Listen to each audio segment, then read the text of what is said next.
I only said, break up. The next second, sharp pain engulfed me instantly. My girlfriend had cut off my legs and chained me tightly in the basement. Mary said she'd take care of me for the rest of my life. I knew she was crazy, but every time I tried to struggle, my wounds would tear open, and the agony left me unable to think. Every day, Mary fed me on a fixed schedule. At first she'd coax me patiently, but if I showed the slightest resistance, her tenderness would turn to violence. I had no idea when this nightmare would end.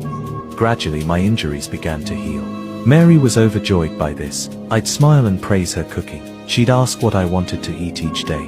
We looked just like an ordinary couple. During dinner, I suggested feeding myself, saying it would feel more like a real couple. But things were clearly not that simple. She untied the ropes around my hands, only to chain me to a wooden stake to prevent me from escaping.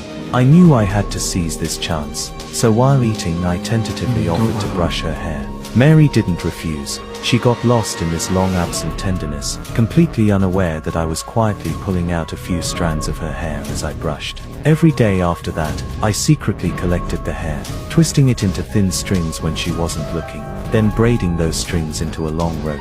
My escape weapon was finally ready. As soon as Mary left, I sprang into action, swinging the rope repeatedly to hook the screwdriver in the toolbox. My wounds kept tearing, but I dared not stop. Finally the rope caught the screwdriver. I held my breath and pulled it back carefully. Gritting my teeth, I bent down and started unscrewing the restraints on my thighs. When the last screw came loose, I felt a long-lost sense of freedom, even if it was maimed and painful. I inched forward with my arms, every movement feeling like a bet with my life. I finally crawled from the basement to the first floor, but the sight before me froze me completely. The living room was filled with statues, and they looked exactly like me. I forced myself to stay calm and scrambled toward the door with all my strength, only to find a combination lock above the doorknob. I endured the pain and tried to open it, but just as the door was about to open, she came back. Despair engulfed me entirely. I know I sit or never escape.